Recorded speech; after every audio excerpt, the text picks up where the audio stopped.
পঞ্চায়ত নিৰ্বাচনত ৰাজ্যৰ প্ৰান্তে প্ৰান্তে হিংসা কংগ্ৰেছৰ নেতা প্ৰাৰ্থীৰ ওপৰত আক্ৰমণ মনোনয়ন ফালি পেলোৱাৰ ঘটনা পঞ্চায়ত নিৰ্বাচনৰ বতৰত ৰাজ্যৰ প্ৰান্তে প্ৰান্তে ঘটিছে ৰাজনৈতিক হিংসা বিজেপিৰ বিৰুদ্ধে কংগ্ৰেছৰ প্ৰাৰ্থী নেতা তথা কৰ্মীক আক্ৰমণ কৰাৰ অভিযোগ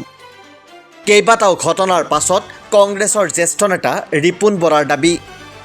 ভীতিগ্ৰস্ত হৈছে বিজেপি হতাশগ্ৰস্ত হৈ বিজেপিৰ পোহনীয়া গুণ্ডাই ঘটাইছে হিংসাত্মক ঘটনা পঞ্চায়ত নিৰ্বাচনক লৈ বিজেপি ইমান হতাশগ্ৰস্ত হৈছে বিজেপি ইমান ভীতিগ্ৰস্ত হৈছে প্ৰথম অৱস্থাত বিজেপি ইমান অভাৰ কনফিডেন্ট আছিল যে কংগ্ৰেছে ৱাক অভাৰ দিব কংগ্ৰেছে পঞ্চায়ত নিৰ্বাচনৰ কাৰণে প্ৰাৰ্থী নাপাব প্ৰাৰ্থী নাহিব এনেকুৱা ধৰণৰ এটা ধাৰণালৈ বিজেপি বহি আছিল এক অভাৰ কনফিডেন্ট এটা চিন্তালৈ কিন্তু মূৰকত যেতিয়া দেখা গ'ল যে চাৰিওফালৰ পৰা স্পন্টেনিয়াছলি মানে সাংঘাতিক ধৰণে কংগ্ৰেছ কৰ্মী প্ৰাৰ্থী হ'বলৈ ওলাই আহিছে আৰু যোৱা কেইটা দিন ৰাজ্যখনৰ বিভিন্ন প্ৰান্তত যেতিয়া মনোনয়ন পত্ৰ দাখিল হ'ল তেতিয়া বিজেপি আচৰিত হৈ গ'ল হতাশগ্ৰস্ত হৈ বিজেপিয়ে শেহতীয়াভাৱে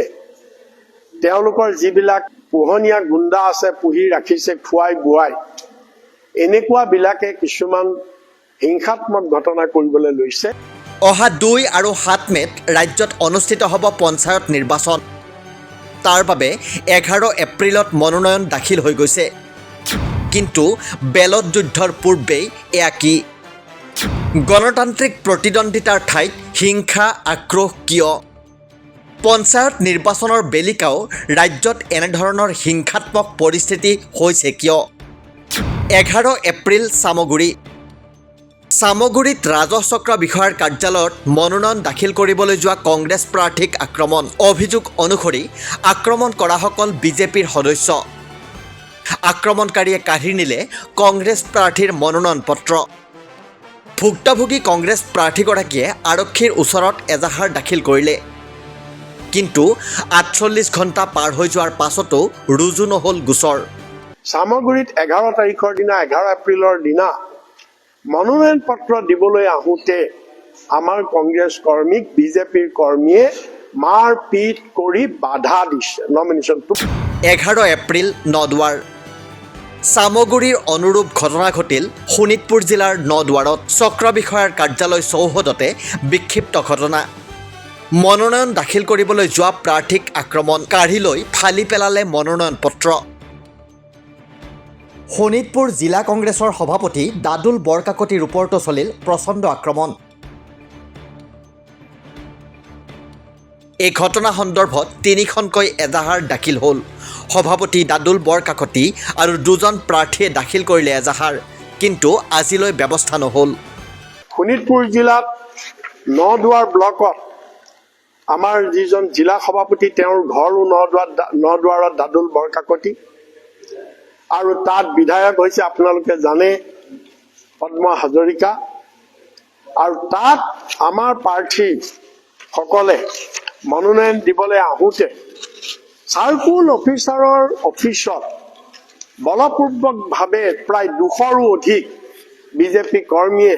আমাৰ কৰ্মীৰ পৰা মনোনয়ন পত্ৰবিলাক কাঢ়ি লৈছে মনোনয়ন পত্ৰ কাঢ়ি লৈ ফালি পেলাইছে মনোনয়ন পত্ৰ দিবলৈ দিয়া নাই আৰু এইবিলাক সব কথা এফআইআৰত লিখা হৈছে এই দাদুল বৰকাকতি আপোনালোকে ভেৰিফাই কৰক আজিও তেওঁ হস্পিটেলত আছে বিধায়ক পদ্ম হাজৰিকাৰ পোহনীয়া গুণ্ডাই বিজেপিৰ নামধাৰী পোহনীয়া গুণ্ডাই আমাৰ কংগ্ৰেছ দলৰ প্ৰাৰ্থীৰ মনোনয়ন পত্ৰ ফালিছে মনোনয়ন পত্ৰ দিবলৈ দিয়া নাই আৰু জিলা সভাপতিজনক শাৰীৰিকভাৱে আঘাত কৰিছে 12 এপ্ৰিল গহপুৰ বিজেপিৰ বাতিল হোৱা মনোনয়ন পত্ৰ বলপূৰ্বক গৃহীত কৰোৱাবলৈ চেষ্টা চলোৱাৰ অভিযোগ বিজেপি বিধায়ক উৎপল বৰাৰ নেতৃত্বত অহা এটা দলে দায়িত্বত থকা বিষয়াক হেঁচা দিয়াৰ অভিযোগ উত্থাপন কৰে কংগ্ৰেছৰ জ্যেষ্ঠ নেতা ৰিপুণ বৰাই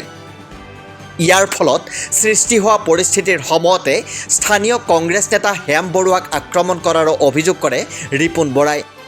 নমিনেশ্যন কেঞ্চেল হৈছে সেইটো লৈ বিডিঅ'ৰ লগত ভয় ভাবুকি দম দি BDOক নমিনেশ্যন একচেপ্ট কৰাবৰ কাৰণে আহি তাত এটা হুলস্থুলীয়া পৰিৱেশ হৈছে আৰু আমাৰ ব্লক সভাপতিজনক তেওঁৰ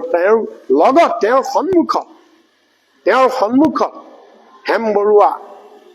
আমাৰ ব্লক সভাপতিৰ নাম তেওঁ মাৰধৰ কৰিছে। বিজেপিৰ আমোলত এইদৰে পঞ্চায়ত নিৰ্বাচনতেই এনে হিংসাত্মক পৰিস্থিতিৰ অভিযোগ উত্থাপিত হৈছে। অভিযোগ মুখ্যমন্ত্ৰী ডক্টৰ হিমন্ত বিশ্ব শৰ্মাৰ আমোলত গণতন্ত্ৰ বিপন্ন হোৱাৰো। আৰু মুখ্যমন্ত্ৰীক অসম চৰকাৰক আমি ইয়াৰ যোগেদি আমি প্ৰত্যাহ্বান জনাইছোঁ, গৰিহণা দিছোঁ যে চৰকাৰে এনেদৰে চকুৰ আগত গণতন্ত্ৰ বিপন্ন হ'বলৈ দিছে, চৰকাৰে এনেদৰে সংবিধান ধ্বংস কৰিছে, বিজেপিয়ে এনেদৰে দেশত গণতন্ত্ৰ ধ্বংস কৰি ফেচিবাদ আনিব বিচাৰিছে। এই কথাবিলাকৰ কাৰণে আমি ধিক্কাৰ দিছোঁ, আমি গৰিহণা দিছোঁ আৰু মুখ্যমন্ত্ৰীক আমি সকীয়াই দিছোঁ যে তেওঁ মূৰ্খৰ স্বৰ্গত বাস কৰি আছে। এনেদৰে তেওঁ একনায়কত্ববাদীৰে তেওঁ বেছি দিন চলাব নোৱাৰে। তেওঁ এই কথা বুজা উচিত। ৰিপুণ বৰাই লগতে ক'লে, বিজেপিৰ বুলেটৰ উত্তৰ কংগ্ৰেছে বেলতেৰে দিব। বিজেপিৰ এতিয়া ক্ষমতা ধনবল সকলো আছে, কিন্তু তাৰ পাছতো বিজেপিৰ বিৰুদ্ধে এনে অভিযোগবোৰ আহিছে কিয়? বিজেপি চৰকাৰে পঞ্চায়তক ৰাজনীতিৰ পৰা মুক্ত ৰাখিব বিচাৰে, কিন্তু তাৰ পাছতো অসমত পঞ্চায়ত নিৰ্বাচনত চলিছে ৰাজনৈতিক হিংসা।